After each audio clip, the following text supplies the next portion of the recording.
Kai, ka duba ka ga wannan bidiyon da yake tafiya. Yarinyar nan fa ta yi over acting a bidiyon nan. Ka duba ka gani bidiyo duka ya zo ya tafi viral. Kai, yanzu nan fa zan yi suna fa. Gaskiya bidiyo da mata duniya ne. Mun daina bidiyo da maza wallahi. Ka duba ka ga bidiyo daga yin postin ɗin a cikin 'yan mintuna mutum 15,000 sun kalla. Nan fa za ka ga na zama celebrity. Wannan shine bidiyo da kanwa. Kanwa ce ka samu kanwa a cikin bidiyo. Ita ce yarinyar ta zo ta ce tana so ta yi bidiyo da ni, shine yasa na sata a bidiyo. Ya kake har gida ka zo ka dauke ta, ai ya gaya mu har gida ka zo ka dauke ta. Za ka zo ka lalata mana tarbiyyar gida? Ban gane zan lalata yarinya ta zo ta ce za ta yi bidiyo da ni, ka ce zan lalata muku tarbiyyar gida. Yarinyar da a gabana take rawa?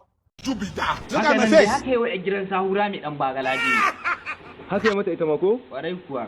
Ai so take ta zama celebrity, yasa ka ga na dauke ta. Oke, ku ɗauko mana shi.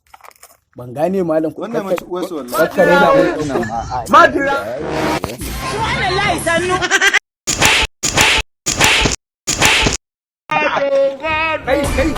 Ya kai me faru ne? yalla bai Wannan saboda raina mana zai je mana bidiyo da kanwa. Comedy face. komai kuma ba shago ma sata ba komai sai ta wai daga yin bidiyo da ita ne suka zo suka kama ni suna to me dan kai bidiyo yarinya wai tsaya wai ita ce tana so ko kuma kai ne ka saka mata dole a ita ce ta zo ta ce min tana so za ta yi bidiyo da ni wai dan na yi bidiyo da ita wai kan waje ce ne suka zo za su Ofisa ƙarya yake. to wani abu ne sai ita ce tana so to da haka kai kudugunna sai kun bashi hakuri A ba yalla bai. yalla bai kudugunna ku bashi hakuri a